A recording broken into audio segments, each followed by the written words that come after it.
প্রিয় শিক্ষার্থী এবং অভিভাবকবৃন্দ, আসসালামু আলাইকুম। সাভার ক্যান্টনমেন্ট বোর্ড বালক উচ্চ বিদ্যালয় আয়োজিত অনলাইন এডুকেশন প্রোগ্রামের আজকের ক্লাসে সবাইকে স্বাগতম। ক্লাস পরিচালনায় আমি আছি মোহাম্মদ সেলিম, বিষয় শিক্ষক, ইংরেজি, 2য় শ্রেণী। প্রিয় শিক্ষার্থীরা, অনেকদিন পর তোমাদের ক্লাস নিতে যাচ্ছি। আমি সাময়িকভাবে অসুস্থ থাকার কারণে এতদিন তোমাদের ক্লাস নিতে পারিনি। তো আশা করি আজ থেকে নিয়মিত ক্লাস নিতে পারবো। আমি এখনও অসুস্থ আছি, তোমরা দোয়া করো যেন আমি খুব শীঘ্রই সুস্থ হয়ে যাই এবং তোমাদের নিয়মিতভাবে এবং আরও ভালোভাবে ক্লাসগুলো দিতে পারি। গত ক্লাসে তোমাদের শিখিয়েছিলাম মেক সেন্টেন্স পার্ট 1। তো সেই কথা অনুযায়ী আজকে আমি মেক সেন্টেন্স পার্ট 2 এই ক্লাসটি করাতে যাচ্ছি। তো ক্লাসের শুরুতেই তোমাদের কিছু কথা বলে রাখি। দীর্ঘদিন তোমাদের ক্লাস নেইনি, তো তোমাদের নিশ্চয়ই একটি বিরতি বা গ্যাপ পড়ে গেছে। আমি আশা করব তোমরা আগের পড়াগুলো আরও একবার পুনরায় রিভিশন করবে এবং রিভিশন করার পাশাপাশি আমার এই নতুন ক্লাসগুলো নিয়মিতভাবে দেখবে এবং আশা করি তোমরা এভাবে যদি আমার কথাগুলো ফলো করো তাহলে আশা করি খুব ভালোভাবেই পড়াগুলো কমপ্লিট করতে পারবে। তো চলো কথা না বাড়িয়ে আজকে দ্বিতীয় ক্লাসটি শুরু করি। গত ক্লাসে তোমাদের মেক সেন্টেন্স অ্যাকশন থেকে ফ্রম পর্যন্ত করিয়েছিলাম। তো আজকে আমি দ্বিতীয় পার্টে তোমাদের ফাদার থেকে প্ল্যান্ট এই পর্যন্ত মেক সেন্টেন্স করাতে যাচ্ছি। আশা করি তোমরা খুব মনোযোগ দিয়ে ক্লাসগুলো দেখবে এবং বোঝার চেষ্টা করবে। প্রথমে যেই লাইনটি রয়েছে ফাদার অর্থ আমরা জানি। ফাদার অর্থ কি? বাবা। My father is a teacher, আমার বাবা হয় একজন শিক্ষক। এরপরে যে লাইনটি রয়েছে ফলস অর্থ মিথ্যা। দ্য সেন্টেন্স ইজ ফলস, বাক্যটি হয় মিথ্যা। এরপরে যে ওয়ার্ডটি রয়েছে জার অর্থ পাত্র। দি জার ইজ রেড, পাত্রটি হয় লাল। এরপরে যে ওয়ার্ডটি রয়েছে জিপ অর্থ আমরা জানি জিপ গাড়ি, যে কার গাড়ির মতো যে গাড়িগুলো পাওয়া যায়। আগে জিপ গাড়িগুলো অ্যাভেলেবেল ছিল, এখন জিপ গাড়ির সংখ্যা একটু কমে গেছে। তো যাই হোক, জিপ দিয়ে যে মেক সেন্টেন্সটি হবে সেটা হচ্ছে দ্য জিপ ইজ স্মল, অর্থাৎ জিপ গাড়িটি হয় খুবই ছোট। এর পরের ওয়ার্ড জয়েন অর্থ জোড়া লাগানো বা জোড়া দেয়া। তো জয়েন দিয়ে যেই মেক সেন্টেন্সটি আছে এটা বইয়ে তোমরা পেয়েছো, বইয়ে আছে অনেকগুলো ছবি আছে যেখানে ডট ডট চিহ্ন থাকে, যে ডটের ভিতর দিয়ে তোমাদের বলা হয় যে ডটগুলো একটার সাথে আরেকটি জোড়া লাগিয়ে তোমরা একটি চিত্র সম্পন্ন করো। একটি চিত্র দেওয়া থাকে, চিত্রটি সম্পূর্ণ হয়, তোমাদের বইয়ে আছে এটা। তো সেখান থেকে নিয়েছি জয়েন দ্য ডটস, যে বিন্দুগুলো বা ফোঁটাগুলো জয়েন করো বা জোড়া দাও। কিল অর্থ হত্যা করা। হি কিলস দ্য গুজ, সে রাজহাঁসটিকে বা রাজহংসীটিকে হত্যা করলো। গুজ অর্থ রাজহংসী আর কিল অর্থ হত্যা করা। এরপরে যে ওয়ার্ড রয়েছে kite, the kite is red. Kite অর্থ কি? কাইট অর্থ হচ্ছে ঘুড়ি। দি কাইট ইজ রেড, ঘুড়িটি হয় লাল। ঠিক আছে। পরে ওয়ার্ড KNEE। এখানে নি শব্দটা আমি ওয়ার্ড মিনিংয়ে তোমাদের বুঝিয়েছি, আরও একবার বলছি। এখানে কে এর পরে এন যখন থাকে তখন কে এর উচ্চারণটা করতে হয় না সাধারণভাবে, তখন এই এন এর উচ্চারণটাই হয়, কিটা উজ্জ্ব থাকে। KNEE, নি। এখানে অনেকে আবার কেনি বলে, কেনি কিন্তু বলবে না, কেনি কথাটা ভুল। এই নি অর্থ হচ্ছে হাঁটু। ঠিক আছে। নি অর্থ হাঁটু। টাচ ইয়োর নি, তোমার হাঁটুটি স্পর্শ করো। এরপরে যে শব্দটি দেখো, এরপরেও KNOW, নো। এখানেও দেখো কে এর পরে এন আছে, অর্থাৎ কে এর উচ্চারণটা কিন্তু হচ্ছে না। এখানে আবার অনেকে কেনও বলে, কেনও বলবে না, এটা হচ্ছে নো মানে জানা। ঠিক আছে, আশা করি বুঝতে পেরেছ। তো নো অর্থ জানা, আই নো ইউ, আমি তোমাকে জানি বা আমি তোমাকে চিনি। এরপরে যে শব্দটি রয়েছে লেটার, লেটার অর্থ দুইটা হয়, বর্ণও হয়, চিঠিও হয়। তো যেহেতু এটা মিক্স সেন্টেন্স, এখানে স্পেসিফিকভাবে যে ওয়ার্ড মিনিং অনুসারেই লিখতে হবে তা নয়, লেটারের সাথে ম্যাচ করে তুমি যে কোনো বা এই ওয়ার্ডের সাথে ম্যাচ করে যে কোনো তুমি সেন্টেন্স বা বাক্য লিখতে পারো। সেই ক্ষেত্রে লেটার অর্থ আমরা এখানে যদি চিঠি ধরি, লেটার অর্থ চিঠি, রাইট দ্য লেটার, চিঠিটি লিখো। এরপরে যে ওয়ার্ডটি রয়েছে লাস্ট, লাস্ট অর্থ গত বা শেষ, মানে শেষে যেটা করেছি লাস্ট, গত, গতই বলা হয় বেশিরভাগ ক্ষেত্রে। তো last, this is my last song, এটা ছিল আমার শেষ গান বা এটা আমার শেষ, মানে যেটা দিয়ে ফিনিশিং দেওয়া হয় বা শেষ করানো বোঝায়, এরকম শব্দের ক্ষেত্রে লাস্ট কথাটি ইউজ করা হয়। তো লাস্ট অর্থ শেষ বা গত, this is my last song, এটা ছিল আমার শেষ গান, এটা হয় আমার শেষ গান। তারপরে লেবেল, লেবেল অর্থ সাধারণভাবে একটি নির্দিষ্ট চিহ্ন করা বোঝায়, এরকম কিছু একটা বা রেখা জাতীয় কিছু একটা বোঝায়, আর কি মার্কিং করার ক্ষেত্রে লেবেল কথাটি আমরা বলি। Label, the label is green, এই চিহ্নটি হয় সবুজ। ঠিক আছে, এরপরে যে ওয়ার্ডটি রয়েছে মর্নিং, মর্নিং অর্থ সকাল, গুড মর্নিং টিচার, শুভ সকাল শিক্ষক, আমরা সবাই বলি, আমরা সবাই জানি, তো গুড মর্নিং টিচার।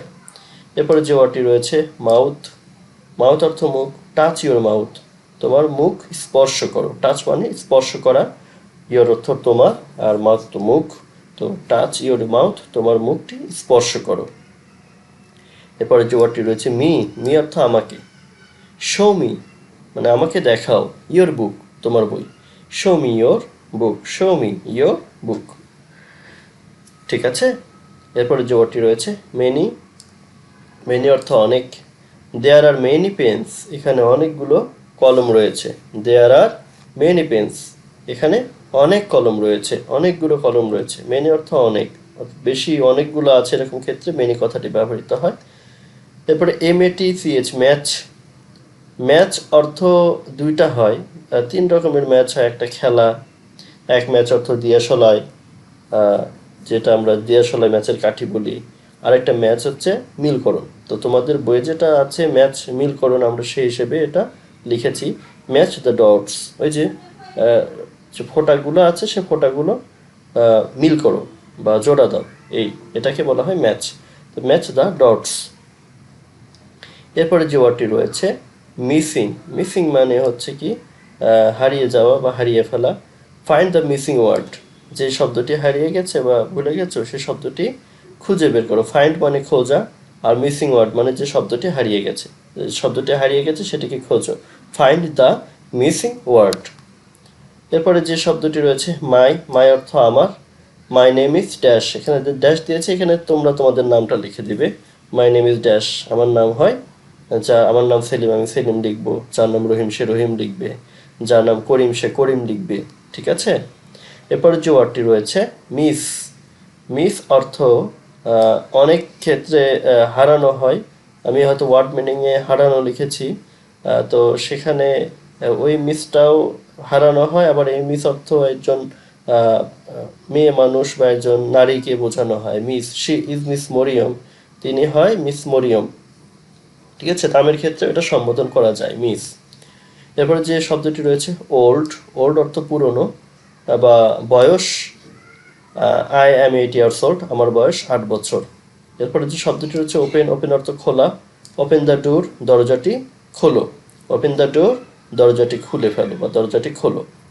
এরপরে যে ওয়ার্ডটি রয়েছে অরেঞ্জ, অরেঞ্জ অর্থ কমলা, দেয়ার আর 3 অরেঞ্জেস, দেখো এখানে একটি খুব সতর্কতার সাথে একটি শব্দ তোমাদের লক্ষ্য করতে হবে, অরেঞ্জ অর্থ কমলা, আর এখানে লিখেছি দেয়ার আর 3 অরেঞ্জেস, অর্থাৎ এখানে হয় 3টি কমলা।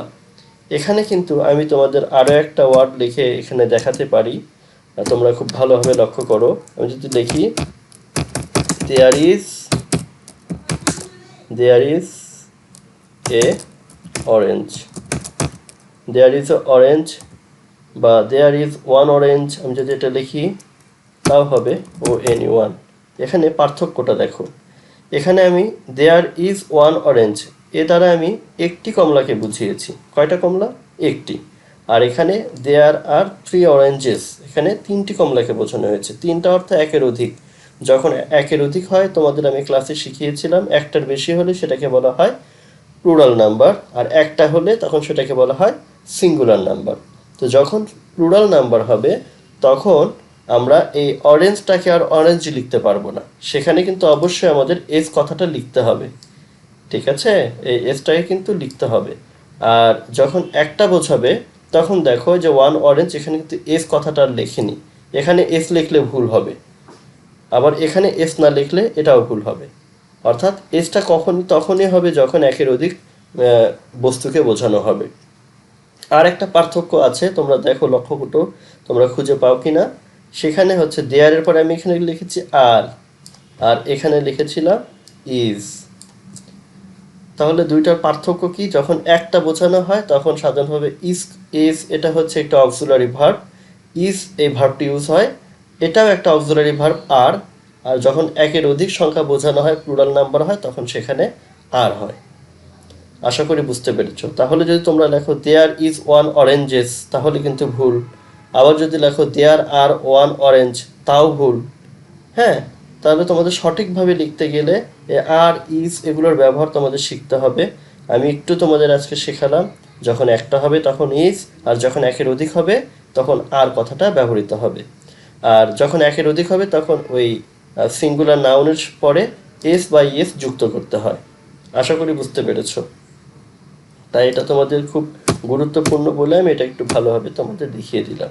ঠিক আছে, এরপর আদার। আদার মানে অন্য কিছু। He see the other plant, সে দেখলো অন্য একটি চারা গাছ। প্ল্যান্ট অর্থ চারা গাছ, সে দেখলো অন্য একটি চারা গাছ। এরপরে শব্দটা হচ্ছে অক্স। অক্স অর্থ ষাঁড়। দ্য অক্স ইজ বিগ, ষাঁড়টি হয় বড়, ষাঁড়টি হয় বড়। One, I read in class one. One মানে প্রথম বা এক, আমি প্রথম শ্রেণীতে পড়ি। অফ, অফ দিয়ে অড মিনিং শিখিয়েছিলাম, কোনো কিছুর বুঝালে অফ হবে। যেমন the glass is full of water, এই গ্লাসটি হয় পানি দ্বারা ভর্তি বা পানি দ্বারা পূর্ণ। ফুল অর্থ পূর্ণ, অফ ওয়াটার পানি দ্বারা, পানির মাধ্যমে। দ্য গ্লাস ইজ ফুল, এই গ্লাসটি হয় ভরা, কিসের দ্বারা ভরা? ওয়াটার। বলেছিলাম অফ, অফ অর্থ যে কোনো কিছুর যখন হবে তখন এই কথাটা ব্যবহৃত হবে। তাহলে এখন বুঝতে পেরেছো ওয়াটার পানি দ্বারা পূর্ণ, এই জন্য এখানে অফ কথাটি এসেছে। এরপরে যে ওয়ার্ডটি রয়েছে অন। অন অর্থ ওপরে। The box is on the table, বাক্সটি হয় টেবিলের ওপরে। অন অর্থ ওপরে, কোনো কিছুর ওপরে। যদি বলি চেয়ারের ওপরে, তাও অন দ্য চেয়ার হবে। যদি বলি বইয়ের ওপরে, অন দ্য বুক। যদি বলি মাথার উপরে, অন দ্য হেড। যদি বলি চালের উপরে, অন দ্য রুফ। যদি বলি মেঝের উপরে, অন দ্য ফ্লোর। ঠিক আছে, তা টেবিলের উপরে আছে বলে অন দ্য টেবল। এরপরে যে শব্দটি রয়েছে আওয়ার। আওয়ার অর্থ আমাদের। দিস ইজ আওয়ার স্কুল, এই হয় আমাদের বিদ্যালয়। এগুলো সহজ আছে। এরপরে পেন্সিল অর্থ পেন্সিল, কাঠ পেন্সিল তোমরা সবাই চেনো। গিভ মি এ পেন্সিল, আমাকে একটি পেন্সিল দাও। গিভ মানে দেয়া, আর মি অর্থ আমাকে। তাহলে গিভ মি এ পেন্সিল, আমাকে একটি পেন্সিল দাও। এরপরে যে ওয়ার্ডটি রয়েছে প্ল্যান্ট। প্ল্যান্ট অর্থ চারা গাছ। There is a small plant, সেখানে একটি ছোট চারা গাছ রয়েছে। তাহলে আশা করি তোমরা সবাই বুঝতে পেরেছো। আমি আজকে তোমাদের পার্ট 2 মেক সেন্টেন্সে আরও কিছু মেক সেন্টেন্স পড়িয়ে দিলাম। আশা করি তোমরা এগুলো বাসায় আরও একবার পড়বে, এবং আমি যখন ক্লাসগুলো করিয়েছি আমার বিশ্বাস তোমরা সেই ক্লাসগুলো একটা করে লিখেছি, বলেছি, তোমরা পুশ করে সেটা লিখে নিয়েছো। এবং যদি কেউ না লিখে নিয়ে থাকো, ভিডিওটি আবার প্রথম থেকে প্লে করো এবং একটি একটি করে দেখে দেখে তোমরা লিখে নাও। এতে কি হবে, তোমাদের একটা বার পড়াও হয়ে যাবে, একটা বার লেখাও হয়ে যাবে। আমি বারবার তোমাদের বলি, যে কোনো ক্লাস বা যে কোনো পড়া তোমরা পড়বে যদি একবার, লিখবে তবে 10 বার। অর্থাৎ পড়ার থেকে লেখাকেই গুরুত্ব দিতে হবে বেশি। যখন তোমরা বারবার লিখবে তখন হাতের লেখা সুন্দর হবে, হাতের লেখার স্পিড বেড়ে যাবে, খুব দ্রুত লিখতে পারবে। এবং তোমাদের যে বানানগুলো, যদি কোনো বানানের সমস্যা হয়, সেই বানানগুলো তোমরা বারবার লেখার মাধ্যমে বানানগুলো তোমাদের মুখস্থ হয়ে যাবে। সেক্ষেত্রে পরীক্ষায় যখন বানানগুলো লিখবে তোমাদের ভুল হওয়ার সম্ভাবনা খুবই কমে যাবে। অর্থাৎ 90% বানান ভুল হওয়ার সম্ভাবনা কমে যাবে। এজন্যই বলি তোমরা যদি একবার পড়ো তাহলে 10 বার লিখবে। পড়ার পড়ালেখার ক্ষেত্রে লেখার কোনো বিকল্প নেই, যত লিখবে ততই শিখিবে, যতই পড়িবে ততই ভুলিবে। একটি কথা রয়েছে, প্রবাদ বাক্য, আবার বলি, যতই পড়িবে ততই ভুলিবে, যতই লিখিবে ততই শিখিবে। কথাটা ভালোভাবে মনে রাখবে। যদি কারো লিখতে সমস্যা হয়, লিখতে যদি আলসেমি হয়, তাহলে কিন্তু পড়ালেখা তোমাদের হবে না, পড়ালেখা ঠিক মতো করতে পারবে না, পড়ালেখা করতে অনেক কষ্ট হবে, সমস্যা হবে। তাই আমি বারবার বলি তোমরা একবার যদি পড়ো 10 বার লিখবে।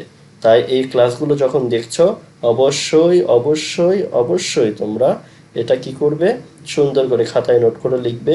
একবার দেখে দেখে লিখবে, পরের বার না পড়ে মুখস্থ করে না দেখে লিখবে। না দেখে লিখলে যদি একবার দেখা একটা শব্দ ভুল হয়েছে, তাহলে ওই শব্দগুলোকে, যে শব্দগুলো ভুল হয়েছে সেগুলো কেটে দিয়ে আবার নতুন করে মিক্স সেন্টেন্সগুলো লিখবে। যতক্ষণ ঠিক না হবে ততক্ষণ পর্যন্ত এরকম বারবার লিখতে থাকবে। তাহলে কি হবে, হাতের লেখাও ঠিক হবে, বানানটাও ঠিক হবে এবং পড়াটা খুব সুন্দরভাবে মুখস্থ হবে। এরপরে যদি এটা রিভিশন নাও দাও, পরীক্ষা পর্যন্ত এবং আজীবন তোমাদের এটা মনে থাকবে। ঠিক আছে? তাহলে আমার এই বুদ্ধিটি তোমরা অবশ্যই গ্রহণ করবে এবং আমার কথাগুলো রাখার চেষ্টা করবে। তো আগামী ক্লাসে তোমাদের এই মিক্স সেন্টেন্স পার্ট 3 করিয়ে আমি শেষ করে দেবো মিক্স সেন্টেন্স। এরপরে পর্যায়ক্রমিকভাবে সমস্ত সিলেবাস অনুযায়ী ক্লাসগুলো হবে। আর আশা করি তোমরা সবাই ভালো থাকবে, সেই পর্যন্ত সুস্থ থাকবে আর আমার জন্য দোয়া করবে। ভালো থাকবে সবাই। আল্লাহ হাফেজ।